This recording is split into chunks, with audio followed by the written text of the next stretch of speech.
Oremos. Padre nuestro que estás en los cielos, Señor Dios Todopoderoso, te damos gracias por este tiempo. Gracias, Señor, por la disposición de nuestros hermanos de poder estar aquí con nosotros y unirse, Señor, a este estudio. Pedimos, Padre, que nos bendigas en este tiempo, que uses esta enseñanza para cimentar en nuestro corazón la importancia de la doctrina, Señor, la importancia de, como creyentes, de estar preparados, Señor, para poder habitar contigo en gloria, Señor, poniendo nuestra fe en ti y estando convencidos, Señor, de que tú eres el único suficiente Salvador para nosotros. Concédenos nueva vida en Cristo y arrepentimiento de nuestros pecados, Señor, para que podamos vivir en paz y en santidad, como lo demandas tú en tu voluntad, Señor. Ayúdanos, Padre, a poder cumplir con estas cosas. Ayúdanos a agradarte, Señor. Que todo esto que vamos a ver no sea conocimiento hueco, sino que sea, Señor, para ayudarnos a pensar mejor acerca de las cosas futuras, las cosas del porvenir, Señor, y la esperanza que tenemos en ti, Señor. En el nombre poderoso de Jesús oramos. Amén y amén. Bien, mis hermanos, bienvenidos a los que se nos acaban de unir, así como también a los hermanos que nos miran por nuestra transmisión. Voy a proyectar acá nuestra presentación para este día y a ver si los hermanos me dicen si tenemos ahí señal.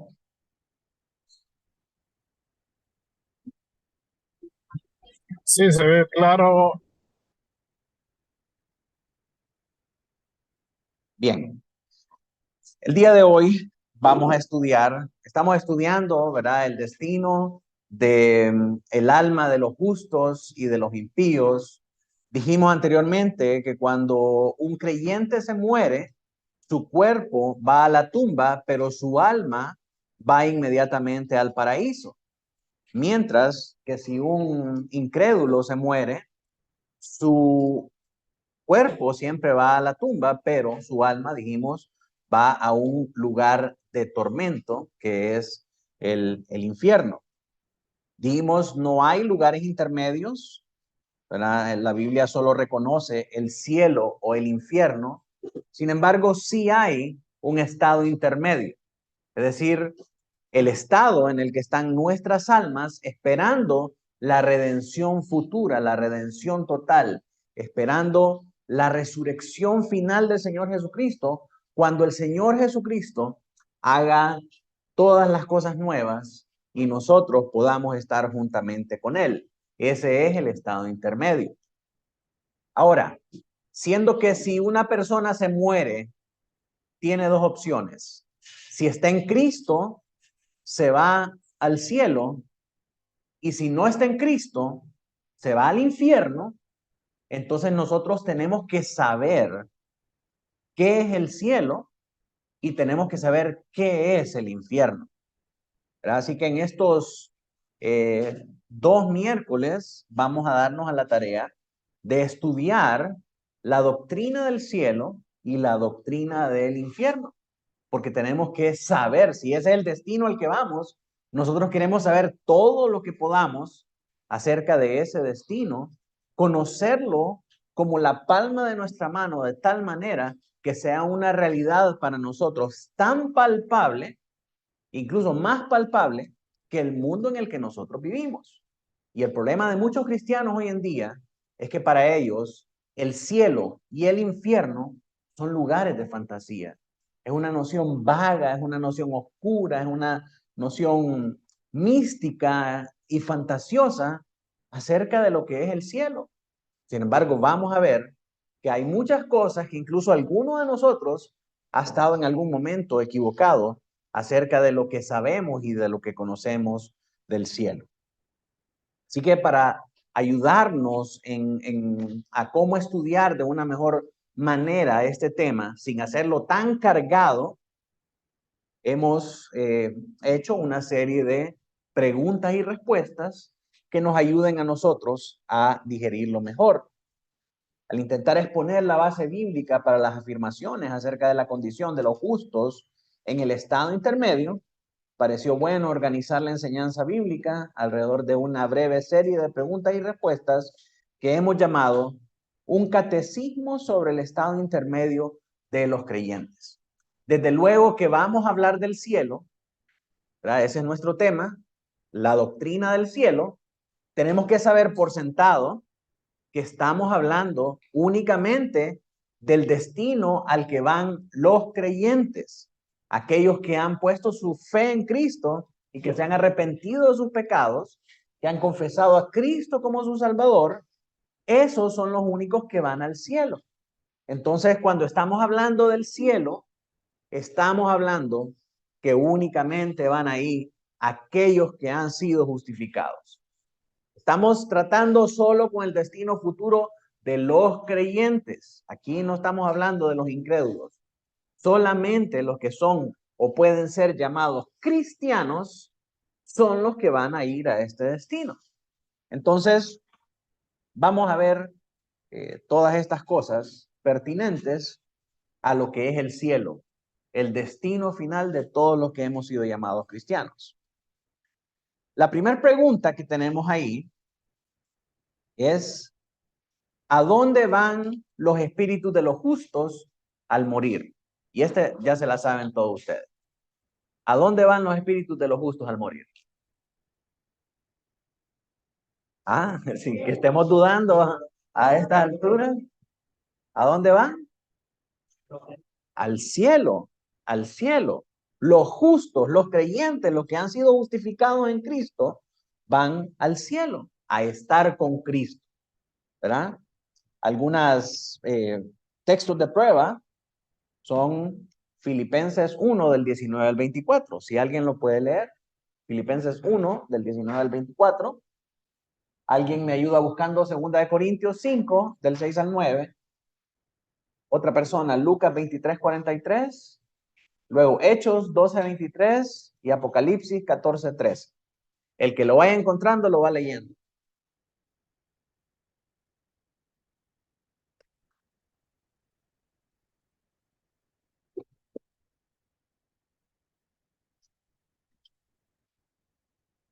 Filipenses 1, 19, ¿alguien lo tiene?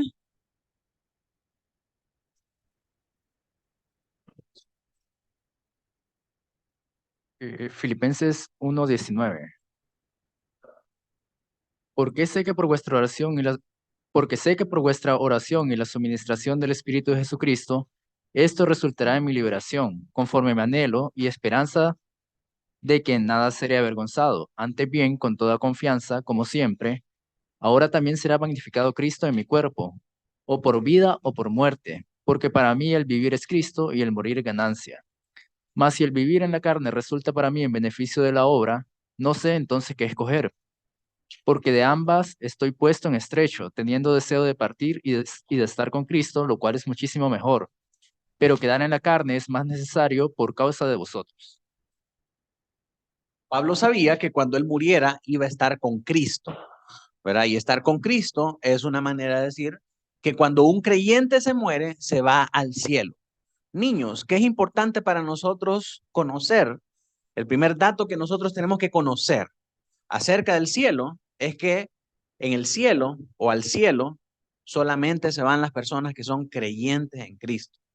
Entonces, ¿a dónde van los creyentes cuando se mueren? Al cielo, ¿verdad? Eso es lo primero que tenemos que saber. 2 Corintios, Alejandro.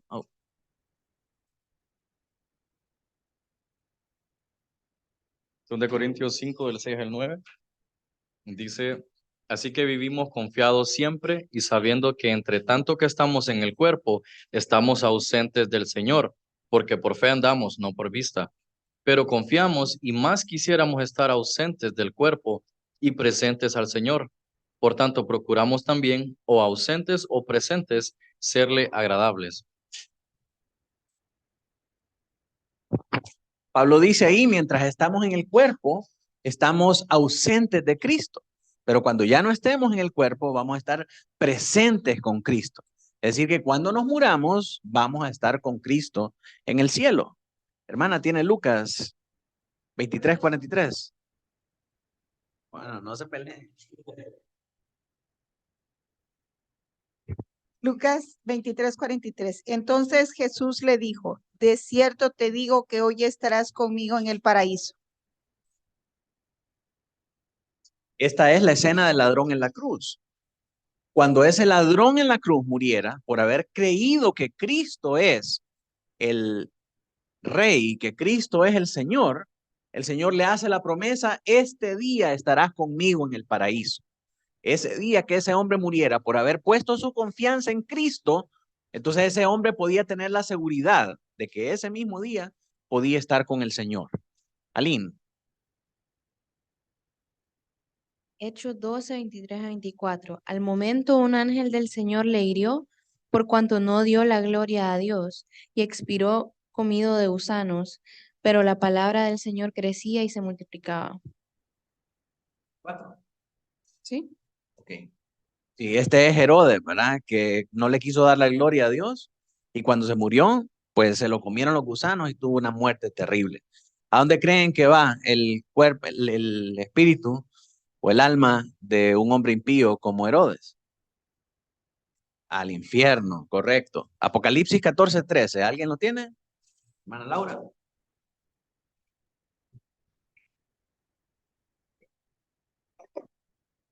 Oí una voz que desde el cielo me decía, escribe bienaventurados de que en adelante los muertos que mueren en el Señor.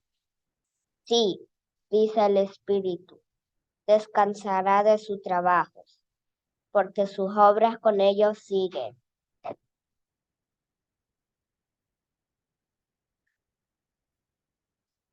Apocalipsis está hablando de los que mueren en el Señor, ¿verdad? Los que mueren en el Señor descansarán de su trabajo. Entonces, sabemos nuevamente que los que mueren en el Señor se van al cielo a estar con Cristo. Eso es lo primero que nosotros tenemos que saber. La segunda pregunta, ¿dónde está Cristo? ¿Dónde está Cristo? La respuesta es, Cristo está exaltado hasta lo sumo en el cielo.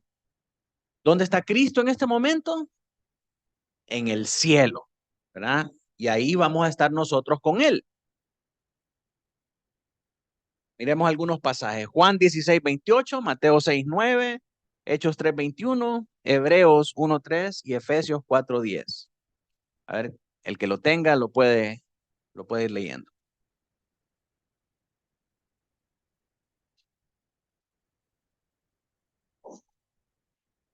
Salí del Padre y he venido al mundo. Otra vez dejo el mundo y voy al Padre. Cristo está ahí arriba. Cristo está ahí arriba con el Padre. Mateo 6:9, ¿alguien lo tiene? 6:9. Ustedes deben orar así: Padre nuestro que estás en el cielo, santificado sea tu nombre. El Señor nos dice que en el cielo está el Padre y Él está sentado a la diestra del Padre. Miremos Hechos 3:21.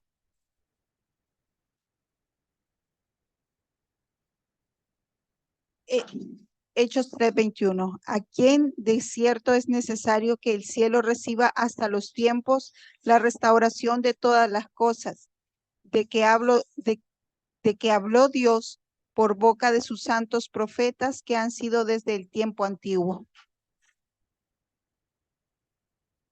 Los apóstoles dando testimonio de que Cristo sería recibido en el cielo. Hebreos 1:3.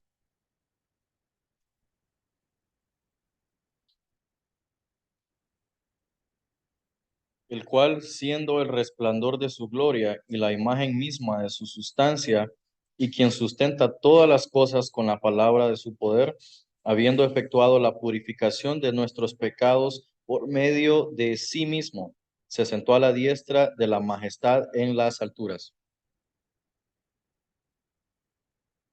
Vemos que Cristo está sentado allá a la diestra del Padre. Efesios 4:10.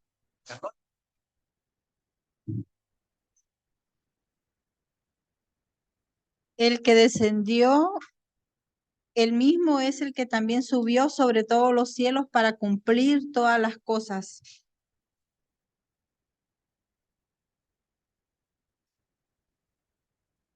Él mismo subió para cumplir todas las cosas. Entonces, yo sé que esto puede parecer bien básico, pero queremos que los chicos lo entiendan también y vamos a ir desde lo más esencial hasta lo más complejo y a medida vayamos avanzando, vamos a ir contestando las preguntas que vimos en el anuncio de esta tarde. La pregunta número 3, ¿qué es el cielo? Ahí ya se vuelve un poco más desafiante, ¿verdad? ¿Qué es el cielo? La respuesta es, el cielo es la morada especial de Dios donde Él manifiesta particularmente su gloria. Es donde Dios vive y donde la gloria de Dios es lo más importante de ese lugar. El cielo es la morada especial de Dios, donde Él manifiesta particularmente su gloria. Vamos a leer algunos pasajes. Salmo 23:6, Primera de Reyes 8:27 al 49, Isaías 63:15, Isaías 66:1. Okay. ¿Lo tienes ya? Sí. Si ya lo tienen, no importa que no se lea en orden. El que...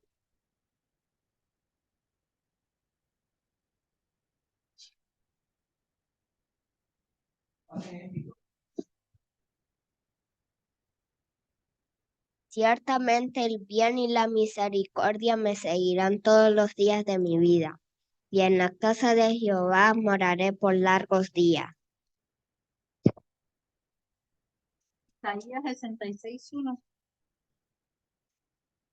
Jehová dijo así, el cielo es mi trono y la tierra de mis pies. ¿Dónde está la casa que me habéis edificar? Espéreme. De edificar, ¿y dónde el lugar de mi reposo? Primera de Reyes 8:27 al 49. Pero ¿es verdad que Dios morará sobre la tierra? He aquí que los cielos de los cielos, no te pueden contener, cuanto menos esta casa que yo he edificado. Con todo, tú atenderás a la oración de tu siervo y a su plegaria. Oh Jehová Dios mío, oyendo el clamor y la oración que tu siervo hace hoy delante de ti, que estén tus ojos abiertos de noche y de día sobre esta casa, sobre este lugar del cual has dicho, mi nombre estará allí, y que oigas la oración que tu siervo haga en este lugar. Oye pues la oración de tu siervo y de tu pueblo Israel, cuando oren en este lugar. También tú lo oirás en el lugar de tu morada, en los cielos.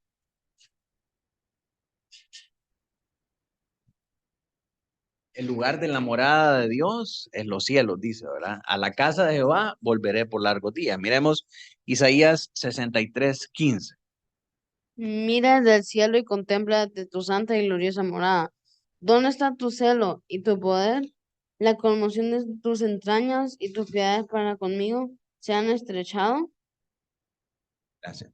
Mira desde el cielo y contempla desde tu santa y gloriosa morada. Entonces, todos estos versos comprueban que el cielo es la morada de Dios. Entonces, si nos preguntamos, ¿qué es el cielo? Si alguien le pregunta a usted, ¿qué es el cielo? Usted puede contestar bíblicamente, el cielo es la morada de Dios. Es decir, donde Dios vive. ¿Amén? Pregunta número 4. ¿Es el cielo entonces un lugar? Respuesta, sí. El estado físico de Enoc, Elías y especialmente de nuestro Señor nos asegura que el cielo es un lugar físico. Si Enoc, si Elías y si el Señor Jesucristo ascendieron al cielo sin ver muerte y en un cuerpo físico, significa que el cielo es un lugar donde pueden vivir las personas.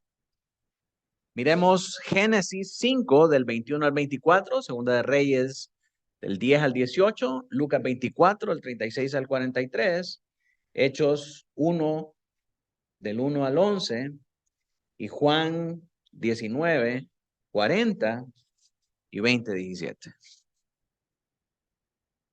Están largos estos versos, hermanos, vamos a leer solamente 3.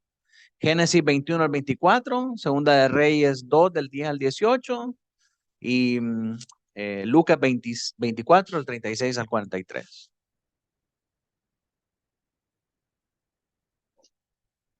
Génesis 5 del 21 al 24. Vivió Enoc 65 años y engendró a Matusalén. Y caminó Enoc con Dios después que engendró a Matusalén 300 años y engendró hijos e hijas. Y fueron todos los días de Enoc 365 años. Caminó pues Enoc con Dios y desapareció porque le llevó Dios. Segunda de Reyes 2 del 10 al 18.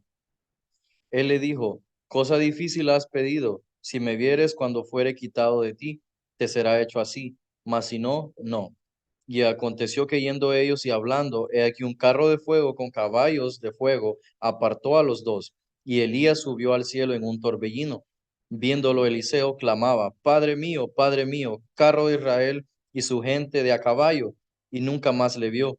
Y tomando sus vestidos los rompió en dos partes. Alzó luego el manto de Elías que se le había caído, y volvió y se paró a la orilla del Jordán. Y tomando el manto de Elías que se le había caído, golpeó las aguas y dijo, ¿dónde está Jehová, el Dios de Elías? Y así que hubo golpeado del mismo modo las aguas, se apartaron a uno y a otro lado, y pasó Eliseo. Viéndole los hijos de los profetas que estaban en Jericó al otro lado, dijeron, el espíritu de Elías reposó sobre Eliseo. Y vinieron a recibirle y se postraron delante de él. Y dijeron, he aquí hay con tus siervos 50 varones fuertes, vayan ahora y busquen a tu señor. Quizá lo ha levantado el espíritu de Jehová y lo ha echado en algún monte o en algún valle. Y él les dijo, no enviéis. Mas ellos le importunaron hasta que avergonzándose dijo, enviad. Entonces ellos enviaron 50 hombres, los cuales lo buscaron 3 días, mas no lo hallaron. Y cuando volvieron a Eliseo, que se había quedado en Jericó, él les dijo, ¿no os dije que y yo que no fueseis?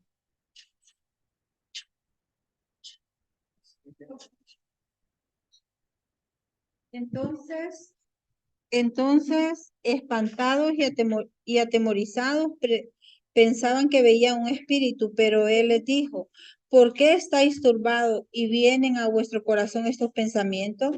Mirad mis manos y mis pies, que yo mismo soy. Palpad y ved, porque un espíritu no tiene carne ni huesos, como veis que yo tengo. Y diciendo esto, les mostró las manos y los pies. Pero como todavía ellos de gozo no lo creían, estaban maravillados, les dijo, ¿tenéis aquí algo de comer? Entonces le dieron un trozo de pescado asado y un panal de miel. Él lo tomó y comió delante de ellos.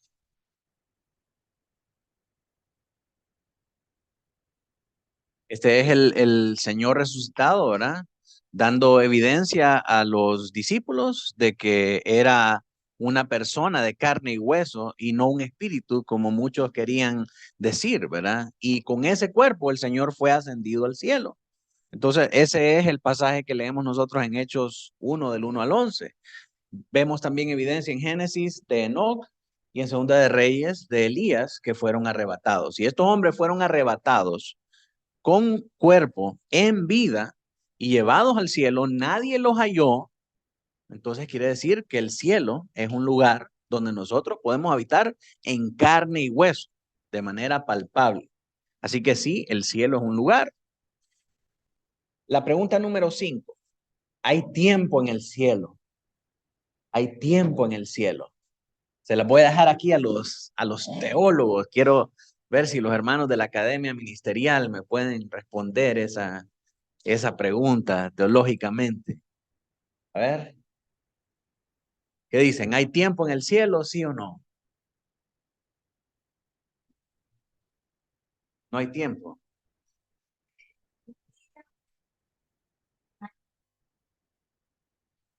Para muchos de nosotros hemos sido instruidos de que en el cielo, ¿verdad? No hay tiempo como aquí en la tierra, sino que como es la eternidad de Dios, ahí no hay tiempo, ¿verdad? Sin embargo, debemos responder que sí, puesto que solo Dios trasciende el tiempo. Los seres creados que habitan en el cielo experimentan las limitaciones no solo del espacio, sino también del tiempo. Ahora, la parte buena es, ¿qué dice la Biblia acerca de eso, verdad? Leamos entonces, Nicolás va a leer 1 Timoteo 1:17. Los demás hermanos buscamos Apocalipsis 6:11, Apocalipsis 20 del 4 al 6, Efesios 1:20 y Efesios 2:7.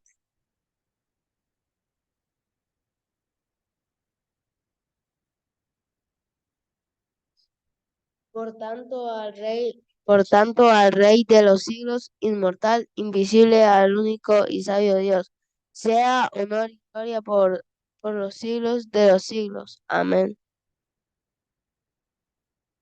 Entonces vemos que el tiempo es inherente a Dios, sin embargo no a su creación, tanto en el cielo como en la tierra.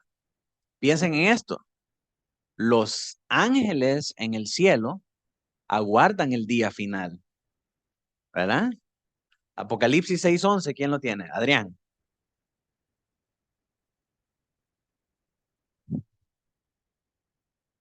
Se les dieron vestiduras blancas y se les dijo que descansasen todavía un poco de tiempo hasta que se completara el número de sus consiervos y sus hermanos, que también habían de ser muertos como ellos.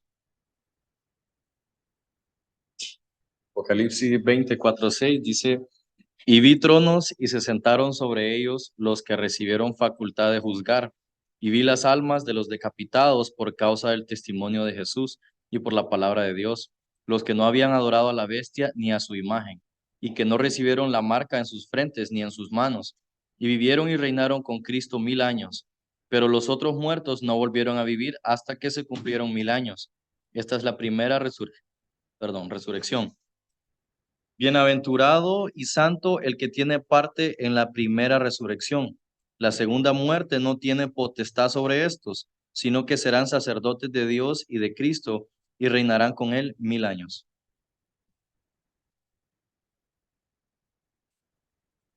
Aunque no se refiere a 1000 años literales, podemos ver que hay una división de eventos que tienen un cumplimiento de tiempo para llegar a término y para poder cumplir con lo que el Señor ha dicho. Entonces, sí, en el cielo esperan el cumplimiento de esos eventos. Sea que 1000 años represente 1000 años realmente, o sea que representen 5000, 10,000 años, pero hay eventos que se esperan en el cielo. Por lo tanto, el cielo está sujeto al tiempo de Dios. Efesios 1:20. La cual operó en Cristo, hablando de la fuerza, resucitándole de los muertos y sentándole a su diestra en los lugares celestiales. Si me permiten, voy a leer el 21 porque creo que ahí es. Sobre todo principado y autoridad y poder y señorío, sobre todo nombre que se nombra, no solo en este siglo, sino también en el venidero. Entonces, hay un siglo presente y hay un siglo venidero, ¿verdad? Que todavía no ha pasado. El 2:7, Efesios 2:7, ¿quién lo tiene? Para mostrar en los siglos venideros las abundantes riquezas de su gracia en su bondad para con nosotros en Cristo Jesús. En el siglo venidero. Entonces, ¿hay tiempo en el cielo? Sí, hay tiempo en el cielo. ¿Verdad? Los ángeles aguardan las manifestaciones del siglo venidero. Implicaciones. ¿Cuáles son las implicaciones de todo esto? ¿De qué nos sirve a nosotros saber todo esto? Todo esto tiene por objeto resaltar un punto principal, la realidad de la gloria del cielo. El cielo no es un concepto abstracto, no es un lugar etéreo ahí donde vamos a flotar eternamente. Es un lugar físico donde uno existe con un cuerpo físico, donde las cosas que ahí hay están sujetas o están afectadas tanto por el espacio como por el tiempo. Hay ríos, vemos en la descripción, ¿verdad?, de la Nueva Jerusalén como una ciudad, pero también vemos tronos que se sientan las criaturas ahí en los tronos, Esos tronos ocupan espacio, no es que se sientan en cualquier lugar en la nada, ¿verdad? O sea, hay espacios y hay lugares. Entonces, todo esto nos ayuda a nosotros a visualizar el cielo como un lugar real, no un lugar imaginario. Después de la caída, Dios sacó al hombre del lugar de su presencia especial. Desde la caída, Jehová raramente ha caminado con los hombres o ha mostrado su presencia entre ellos visible y externamente, no como la comunión que tenía con Adán, que bajaba para platicar con Adán, bajaba para tener comunión con el hombre. Desde el pecado, ya eso no existe más. Somos una raza exiliada, apartados de Dios. Aún los cristianos debemos andar por fe y no por vista, vivir en esperanza, pero no según las circunstancias. Los cristianos además han pensado a menudo en el cielo en unos términos tan nebulosos e imposibles que en su mayor parte ha dejado de ser muy real para ellos. ¿Por qué los cristianos no creen en el cielo? ¿Y por qué es más fácil buscar las cosas de acá abajo y promover las cosas mundanas? Porque el cielo ha dejado de tener validez. El cielo ha dejado de tener interés para los cristianos, porque lo miran como ese concepto etéreo, místico y espiritual. Sin embargo, hermanos, el cielo, al ver todas estas consideraciones, es un lugar real. Nosotros vamos a un destino real. Entonces, tenemos que, esa perspectiva del cielo tiene que afectar la forma en la que nosotros vivimos actualmente. Que aunque no lo podamos ver, aunque no lo podamos conceptualizar en nuestra mente, debemos vivir por fe sabiendo que vamos a ese lugar. Y ese lugar tiene que ser para nosotros más real que el mundo en el que vivimos. Así de profundo tiene que afectar nuestra vida cristiana y nuestro día a día, el conocimiento de estas cosas. Era un mundo ideal y espiritual con una existencia sin tiempo ni espacio. Eso era el huerto. La eternidad, por ser considerada intemporal, se le veía quizás como llena de estatuas vivientes que nunca se movían, fijas para siempre en su postura reverente. Ese es el concepto que muchos tienen del cielo. ¿Verdad? Que vamos a estar en una nebulosa flotando, ¿verdad? Adorando y haciendo a saber qué cosas por toda la eternidad. Pero no es eso.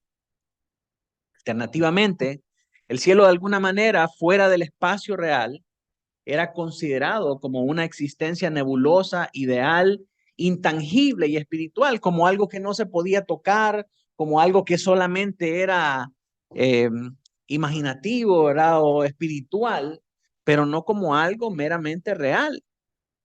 Qué alivio entonces para nosotros abandonar esas ideas por las ideas realistas que nos pinta la Biblia, por la realidad del cielo que la Biblia nos da a nosotros. Entonces, de esta manera es como este conocimiento o esta doctrina tiene que quedarse impregnada en nosotros. En verdad, el cielo es un lugar donde viven hombres con cuerpos como Enoc, Elías y nuestro Señor Jesucristo. Si tú estuvieras ahí en el cielo, podrías ver y podrías tocar al Señor, porque habitaríamos en un lugar real, con personas reales, con cuerpos tangibles, no en un lugar imaginario, espiritual, intangible. Así que pasamos a la pregunta. No, esa ya la vimos, ¿verdad? Pregunta número 6. ¿Cómo se describe el cielo en la Biblia? La respuesta es, se le describe como la ciudad de Dios y el paraíso de Dios. Cada una de estas respuestas va haciendo o va aclarando más para nosotros el panorama de lo que es el cielo. Porque si el cielo es el lugar de la morada de Dios, entonces, ¿cómo es esa morada? La Biblia nos dice que es una ciudad, es un paraíso.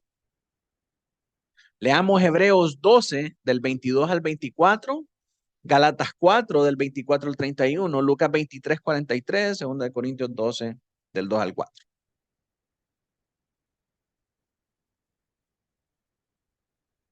¿Alguien tiene ya Hebreos?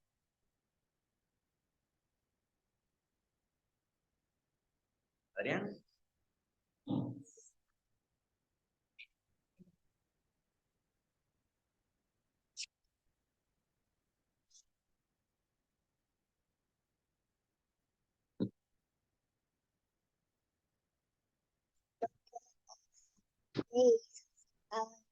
Al monte de Sión, a la ciudad del Dios vivo, Jerusalén la celestial, a la compañía de muchos millares de ángeles, a la congregación de los primogénitos que están inscritos en los cielos, a Dios el juez de todos, a los espíritus de los justos de hechos perfectos, a Jesús el mediador del nuevo pacto y a la sangre rociada, que habla mejor que la de Abel.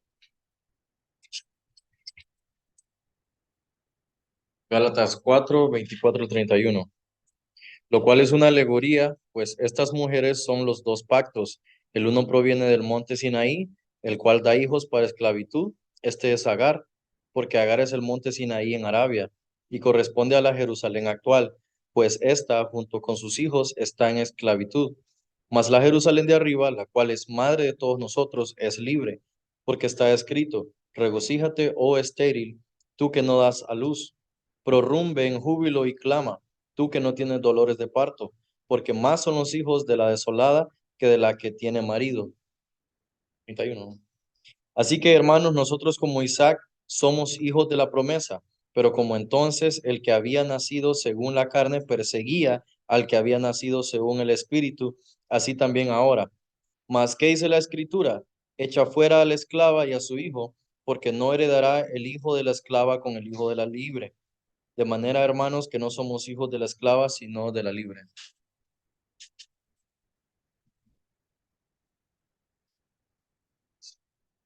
Entonces, así como está el monte, ¿cómo dice? El monte Sinaí, ¿verdad? Que está en Arabia.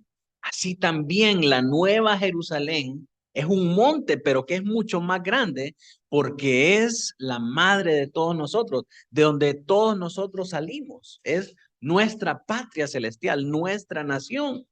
Entonces, para nosotros, la Biblia lo que hace es invitarnos a ver esa referencia física y pensar que así de real como es esa referencia física, la referencia de la Nueva Jerusalén es mucho mayor y mucho más hermosa que ese lugar geográfico que estamos viendo actualmente. Hermana Carlota, Lucas 23, 40. Entonces Jesús le dijo, de cierto te digo que hoy estarás conmigo en el paraíso.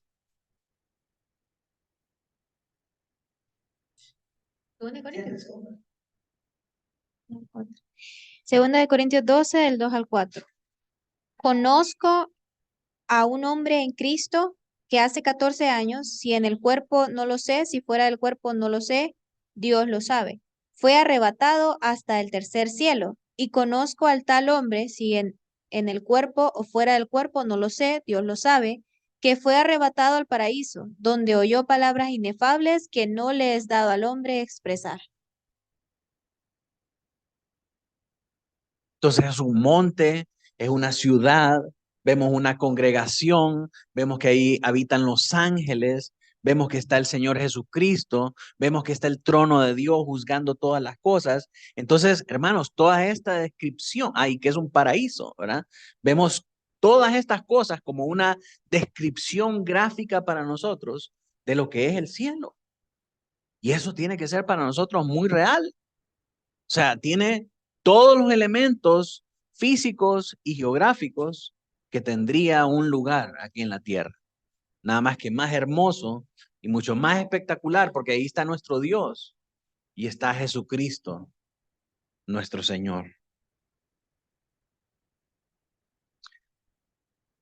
La palabra inefable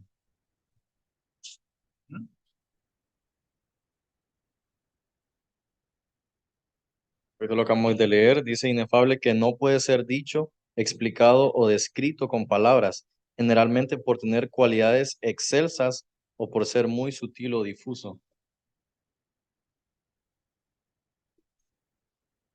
Pablo fue llevado en espíritu a ese lugar y lo pudo ver y dice que no lo puede describir. Usa palabras inefables, ¿verdad? Porque no, para él no hay nada aquí en la tierra que lo pueda describir. Entonces, lo más cercano es que Dios condesciende con nosotros y nos da referencias, así como el monte Sinaí ahí, ¿verdad? En el desierto de Arabia, que nos llevan a imaginarnos o a tener una vaga idea de lo que podría ser. Pregunta número 7. ¿Cuál es la bienaventurada condición de los espíritus de los creyentes en el cielo? O sea, si se mueren los creyentes y se van al cielo, cuál es esa condición en la que ellos están ahí que es mejor que la que nosotros estamos? Porque alguien puede decir, pastor, aquí estamos en aire acondicionado, estamos bien ricos y tenemos todo y no nos hace falta nada. ¿Para qué me quiero ir al cielo? ¿Verdad? ¿Para qué quiero yo dejar todo lo que tengo acá?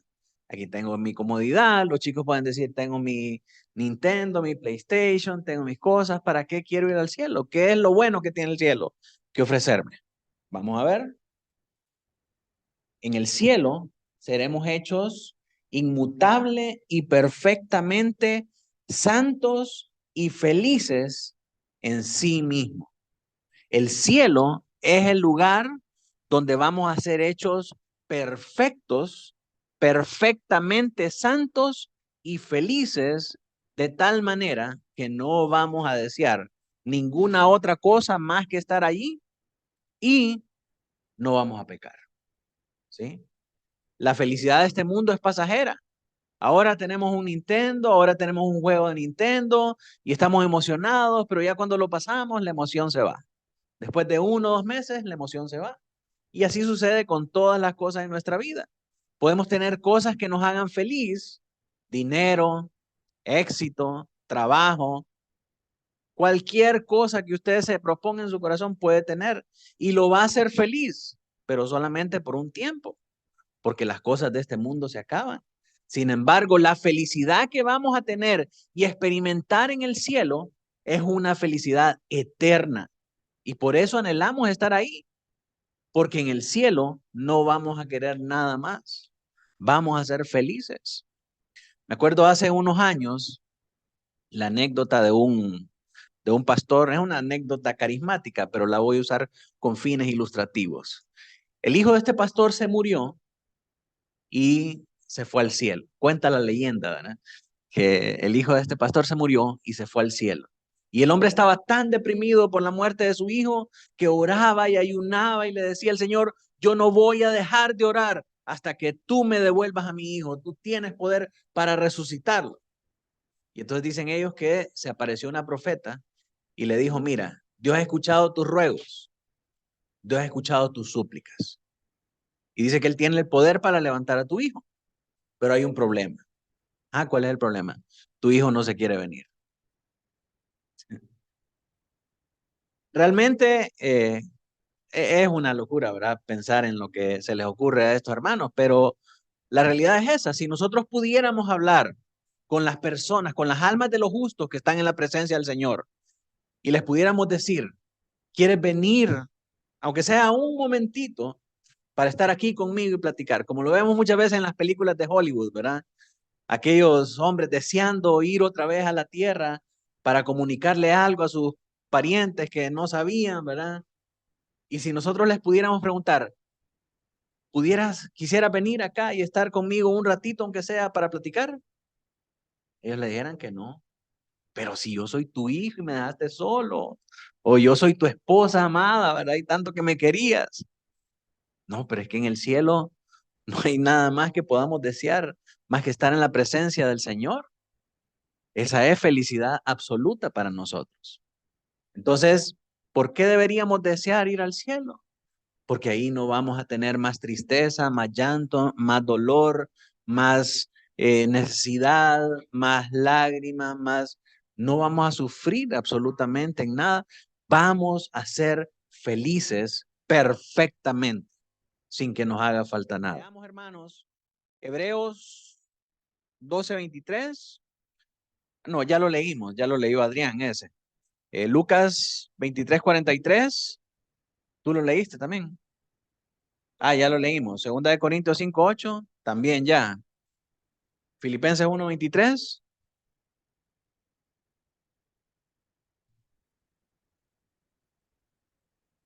Porque de ambas cosas estoy puesto en estrecho, teniendo deseo de partir y estar con Cristo, lo cual es muchísimo mejor.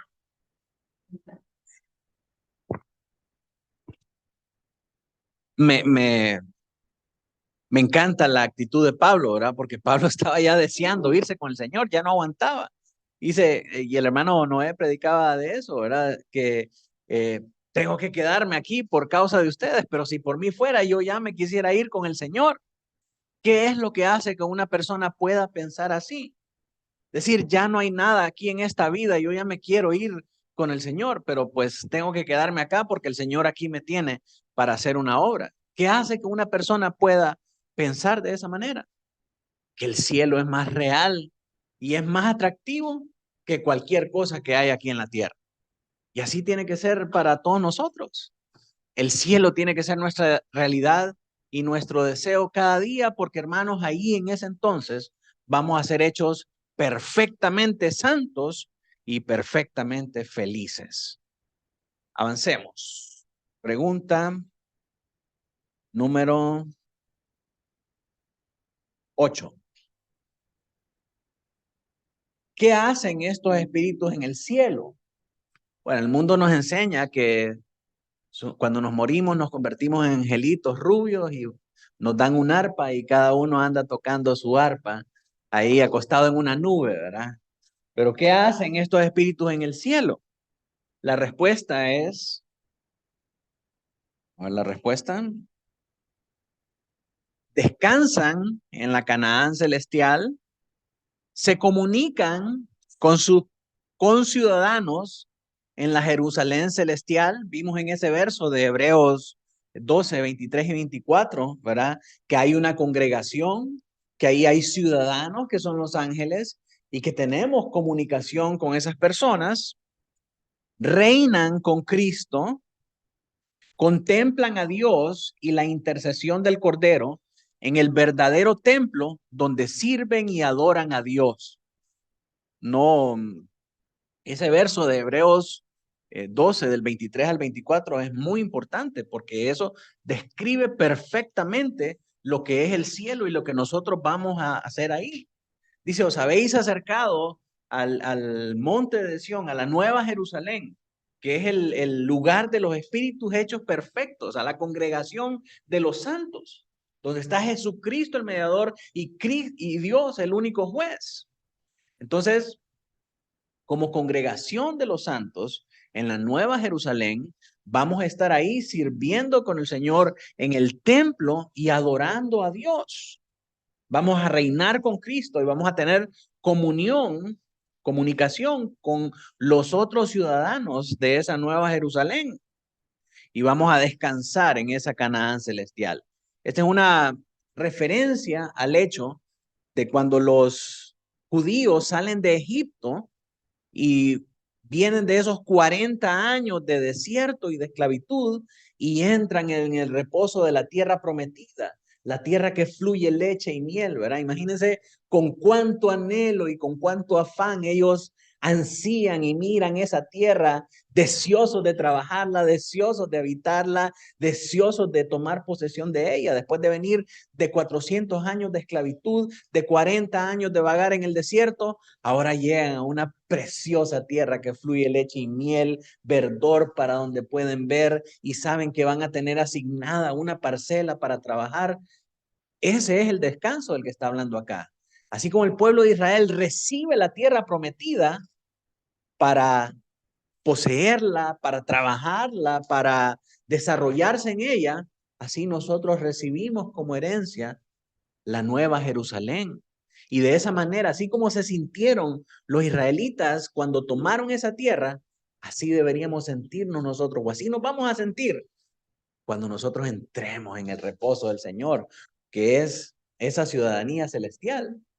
¿Se acuerdan la parábola de los siervos, verdad? Cuando de los talentos, cuando el Señor los va a contar y mira a los que lo han multiplicado, ¿qué les dice? Bien, siervo fiel. ¿Entra dónde? Entra en el reposo de tu Señor. Es decir, entra en esa vida de abundancia, en esa vida de bendición, donde vas a descansar de las torturas, del trabajo duro, de las dificultades, de los problemas y de todo lo demás. Entonces, eso hacen los santos ahí en ese lugar. Descansan en esa Canaán celestial, se comunican con sus conciudadanos, reinan con Cristo, contemplan a Dios y la intercesión del Cordero en el verdadero templo, donde sirven y adoran a Dios. Algunos textos de prueba, Apocalipsis 14:13, bueno, son los mismos, ¿verdad? Que venimos leyendo.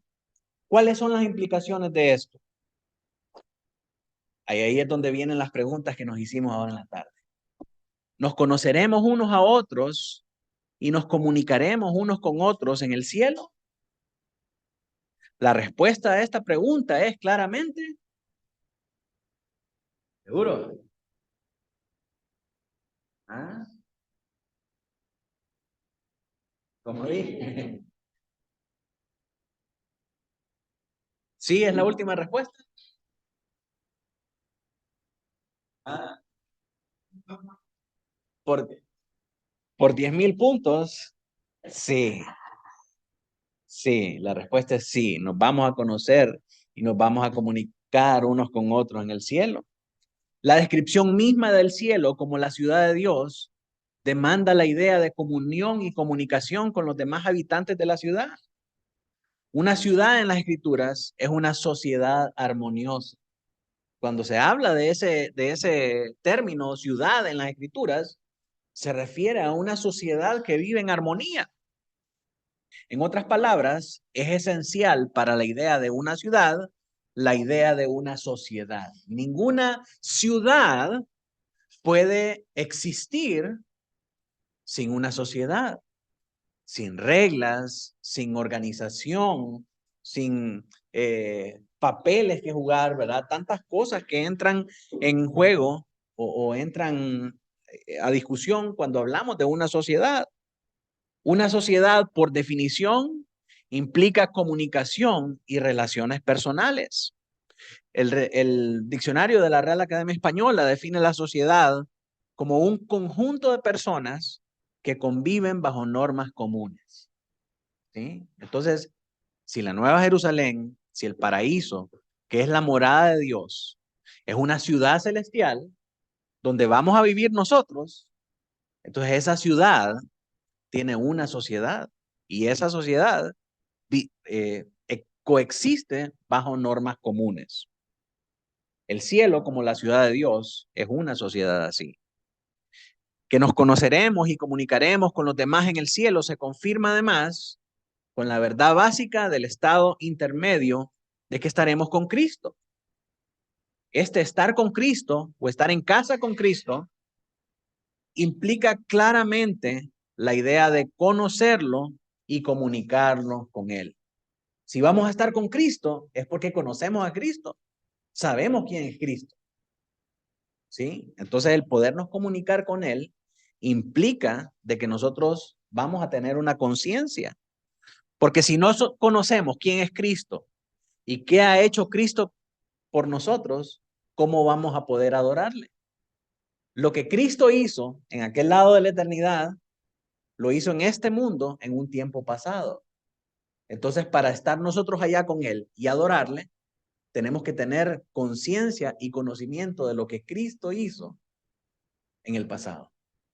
¿Sí? Entonces, ¿cómo vamos a adorarle si no tenemos conciencia del pasado? Si nuestra memoria fuera borrada, no sabríamos quién es Cristo. Pero lo vamos a conocer. Vamos a saber quién es y lo vamos a adorar. Por lo tanto, vamos a tener conciencia de quién éramos aquí en la tierra. sí está claro que conoceremos a nuestro Señor y nos comunicaremos con Él. Entonces es razonable pensar que conoceremos a los espíritus de los justos y nos comunicaremos con ellos. ¿Y qué pasa con alguien que se volvió a casar una vez muerto su cónyuge? ¿Tendrá dos cónyuges en el cielo? ¿Qué va a pasar con esas personas que se volvieron a recasar en vida? Cuando se murió una esposa y se casaron con alguien más, ¿va a tener dos esposas entonces ahí en el cielo? Sí, los musulmanes creen que van a tener muchas esposas ahí arriba, ¿verdad? Pero eso mismo le preguntaron a Jesús. Y la respuesta del Señor fue Mateo 22, del 23 al 30. Aquel día vinieron a él los saduceos que dicen que no hay resurrección y le preguntaron diciendo, Maestro, Moisés dijo, si alguno muriere sin hijos, su hermano se casará con su mujer y levantará descendencia a su hermano. Hubo pues entre nosotros 7 hermanos. Están hablando acerca de la ley del levirato. Si un hombre se casaba con una mujer y se moría antes de tener descendencia, la mujer se podía casar con el hermano para dejar una descendencia de esa familia. Esa ley se conocía como el levirato. Pero en este caso, todos los hermanos murieron, eran 7 hermanos. Y después del esposo original, tuvo otro. Se llegó al hermano. Y después el hermano se murió. Y así 7 veces pasó por 7 hermanos. Entonces le preguntan a estos bandidos. El primero se casó y murió. Y no teniendo descendencia, dejó su mujer a su hermano. Y de la misma manera también el segundo y el tercero hasta el séptimo. Y después de todos, murió también la mujer. En la resurrección, pues, ¿de cuál de los 7 será ella mujer? Ya que todos la tuvieron. ¿Se imaginan, verdad? Esa mujer va a llegar ahí arriba y se va a encontrar en un berenjenal con todos los 7 que la reclaman como mujer. Este es el pensamiento de los saduceos. Pero Jesús le responde, erráis, ignorando las escrituras y el poder de Dios, porque en la resurrección ni se casarán, ni se darán en casamiento, sino que serán como los ángeles de Dios en el cielo. En el cielo, en esa nueva sociedad, no tendremos la misma organización social que hay aquí en la tierra, porque allá arriba no hay casamiento, ni se casan, ni se dan en casamiento, sino que serán como los ángeles. ¿Cómo son los ángeles? Espíritus asexuales, espíritus sin sexo. Entonces, en el cielo no habrá nada de eso. Que tenga oídos para oír, que oiga. El Espíritu dice a la iglesia. Pregunta número 9. Solo faltan 2 preguntas, hermanos, y quiero terminar rápidamente para que podamos darle vuelta a este capítulo. Ok. Cuando entran en el cielo los espíritus, ¿cuándo entran en el cielo los espíritus de los creyentes? Respuesta, los espíritus de todos los creyentes entran inmediatamente en el cielo al morir. No hay tiempo de espera. Cuando un cristiano se muere, inmediatamente cierra los ojos aquí en la tierra y los abre inmediatamente en el cielo. Lo vemos en el ladrón de la cruz y los versos que ya hemos venido estudiando. Pregunta número 10. ¿Es completa la bienaventuranza de estos espíritus? ¿Es completa la bienaventuranza de estos espíritus? Es decir, ese estado de bienaventuranza o de bendición es completo para estos santos y no hay nada más que esperar. Ajá.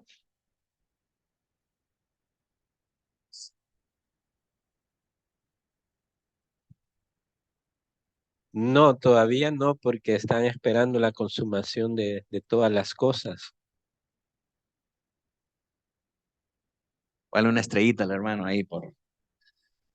No, en el estado intermedio, la meta de la redención no ha sido lograda todavía. Su bienaventuranza es incompleta por 5 razones. Aunque estos espíritus son perfectos, son perfeccionados en santidad y en felicidad, todavía su gozo, todavía su bienaventuranza no es completa. ¿Por qué? Por 5 razones. La primera es que no han recibido la redención de sus cuerpos. Solo están en espíritu ahí en el cielo. La segunda es que sus hermanos, el pueblo elegido de Cristo, está aún parcialmente por redimir. La tercera es que su herencia, una creación redimida, aún no es suya. La cuarta es que no han sido aún vindicados públicamente por el juicio final. No ha habido un juicio final. Todos estamos ahí, aunque estamos felices, somos perfectamente santos. Estamos esperando el juicio final, la redención de todas las cosas. Número 5, la promesa de Cristo. Sus enemigos aún no han sido juzgados. ¿Verdad? Estas 5 cosas nos llevan a deducir a nosotros que el estado actual de los espíritus justos en el cielo, aunque son perfectamente felices y santos, aún no está completado. Falta la culminación de todas las cosas. Textos de prueba, Apocalipsis 6:11 y Apocalipsis 21:1. ¿Los leímos eso ya? No, ¿verdad? Vamos a ver. Apocalipsis 6:11, Apocalipsis 21:1.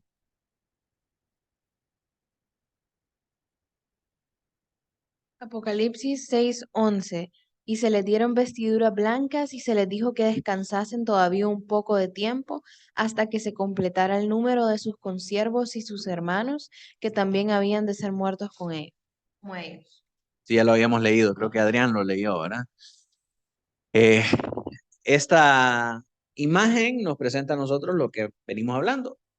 Son espíritus que se les han sido otorgadas vestiduras blancas, ¿verdad? Es una figura de santidad, de pureza, de perfección, pero su gozo no está completo porque todavía falta que sus hermanos sean también redimidos. Apocalipsis 21:1.